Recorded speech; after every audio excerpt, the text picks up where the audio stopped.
exclusive investigation into a local hate crime found that after 4 years, arson at a Grand Forks coffee shop still wasn't recorded on the FBI's list. Matthew Gust is currently serving a 15-year sentence for throwing a homemade bomb into a Somali-owned Juba cafe back in December 2015. Gust admitted to officials that he set the fire to intimidate the Somali employees. Valley News Team's crime and safety reporter Bailey Hurley spoke with Grand Forks police who they say dropped the ball. What happened today, we're not going to judge all the people, but there's some bad people living in Grand Forks doing this stuff, and I don't know what their agenda is, and I don't know what they're mean to, but it's something that's not unacceptable.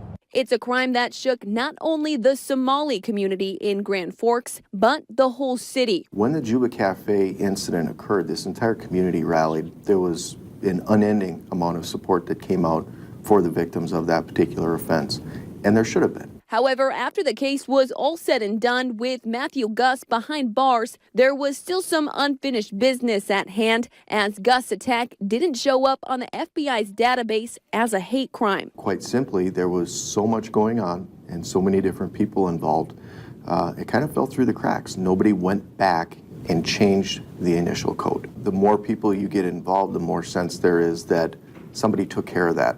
And that wouldn't change until we started our investigation into the matter. When we went back and looked, I was surprised that that incident was not listed as a bias-motivated offense.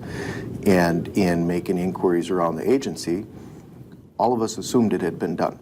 But with both Grand Forks and the FBI involved in the investigation, who really is to blame for not reporting? In this particular case, we retain primary jurisdiction over the investigation, and really it was our responsibility to do so.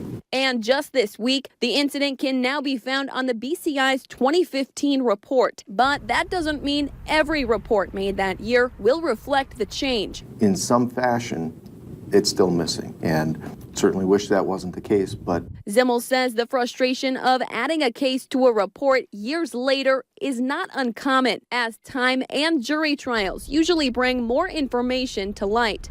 I can see how it was overlooked. Once we became aware that it was overlooked, it was corrected. In Grand Forks, Bailey Hurley, Valley News Live. Grand Forks police say they are celebrating their feat as accurate data is important for the department to track, with Lieutenant Zimmel adding this incident will only make officers more aware of what they report on in the future.